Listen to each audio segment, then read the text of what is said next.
प्राचीन काल में विक्रमादित्य नाम के एक आदर्श राजा हुआ करते थे। अपने साहस, पराक्रम और शौर्य के लिए राजा विक्रम मशहूर थे। ऐसा भी कहा जाता है कि राजा विक्रम अपनी प्रजा के जीवन के दुख दर्द जानने के लिए रात्रि के पहर में भेष बदलकर नगर में घूमते थे और दुखियों का दुख भी दूर करते थे। राजा विक्रम और बेताल के किस्सों पर कई सारी किताबें और कहानियां प्रकाशित हुई हैं। विक्रमादित्य और बेताल के किस्सों पर छपी बेताल पच्चीसी प्राचीन साहित्य वार्ता लेख। बेताल पच्चीसी महाकवि सोमदेव भट्ट द्वारा 2500 वर्ष पूर्व रचित किया गया था और उसी के अनुसार राजा विक्रम ने बेताल को 25 बार पेड़ से उतार कर ले जाने की कोशिश की थी और बेताल ने हर बार रास्ते में एक नई कहानी राजा विक्रम को सुनाई थी। एक तांत्रिक 32 लक्षण वाले स्वस्थ ब्राह्मण पुत्र की बलि देने का तांत्रिक अनुष्ठान करता है ताकि उसकी आसुरी शक्तियां और बढ़ जाए।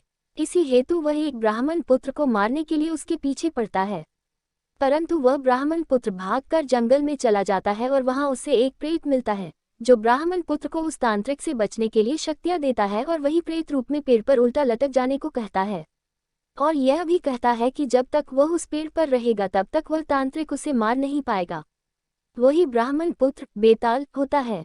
कपटी तांत्रिक एक भिक्षुक योगी का स्वांग रचता है और राजा विक्रम के पराक्रम और शौर्य गाथाओं को सुनकर अपना काम निकलवा लेने का जाल बिछाता है और राजा विक्रम को यात्रा के दौरान प्रतिदिन एक स्वादिष्ट फल भेंट भेजता है जिसके अंदर एक कीमती रत्न रूबी होता है।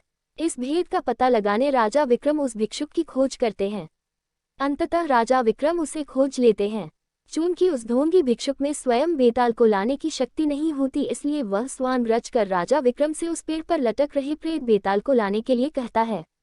राजा विक्रम उस तांत्रिक की असल मंशा से अनजान उसका काम करने निकल पड़ते हैं। राजा विक्रम पेड़ से बेताल को हर बार उतार लेते और उस भिक्षुक के पास ले जाने लगते। रास्ता लंबा होने की वजह से हर बार बेताल कहानी सुनाने लगता और यह शर्त रखता है कि कहानी सुनने के बाद यदि राजा विक्रम ने उसके प्रश्न का सार्थक उत्तर ना दिया तो वह राजा विक्रम को मार देगा, और अगर राजा विक्रम ने जवाब देने के लिए मुंह खोला तो वह रूठकर फिर से अपने पेड़ पर जाकर उल्टा लटक जाएगा। घनघोर अंधेरी रात में राजा विक्रम अपनी खुली तलवार लिए बेताल को पकड़ने आगे बढ़ते हैं और अपने पराक्रम से बेताल को वश में करके अपने पीठ पर लाद कर ले जाने लगते हैं। सफर लंबा होने के कारण बेताल राजा विक्रम को कहानी सुनाता है और हमेशा की तरह शर्त रखता है कि अगर कहानी सुनने के बाद तुमने उत्तर देने के लिए मुंह खोला तो मैं उड़ जाऊंगा। बेताल कहानी सुनाना शुरू करता है। चंदनपुर गांव में एक वृद्ध स्त्री रहती थी। उसका एक बेटा था जिसका नाम दगड़ू था। वह स्त्री नए पुराने कपड़े सिलने का काम करके अपना और अपने बेटे का पेट पालती थी। दगड़ू एक कामचोर और आलसी लड़का था और दिन रात सपने देखा करता था। दगड़ू के साथ एक बड़ी परेशानी थी कि उसे अक्सर बुरे सपने ही आते थे और जब भी कोई बुरा सपना आता था वह सपना हकीकत बन जाता था। एक दिन दगड़ू को सपना आता है कि कुछ लोग नवविवाहित दंपति और बारात को लूट रहे हैं और उनसे मारपीट भी कर रहे हैं। दगड़ू ने जिसे सपने में देखा होता है वही दुल्हन बनने वाली लड़की अपनी शादी का लहंगा सिल जाने के बाद वापस लेने दगड़ू की मां के पास आती है। दगड़ू फौरन उसे सपने वाली बात कह देता है। वो लड़की अपनी माँ और ससुराल वालों को ये बात बताती है, पर सब लोग इस स्वप्न वाली बात को वहम समझकर अनसुना कर देते हैं। शादी के बाद जब वर वधू बारात के साथ जा रहे होते हैं तब सपने वाला वाकया सच में घटित हो जाता है और इस पूरी घटना में दगड़ू पर आरोप लगते हैं कि वही लुटेरों से मिला होगा, वरना उसे कैसे पता चल सकता है कि ऐसा ही होगा।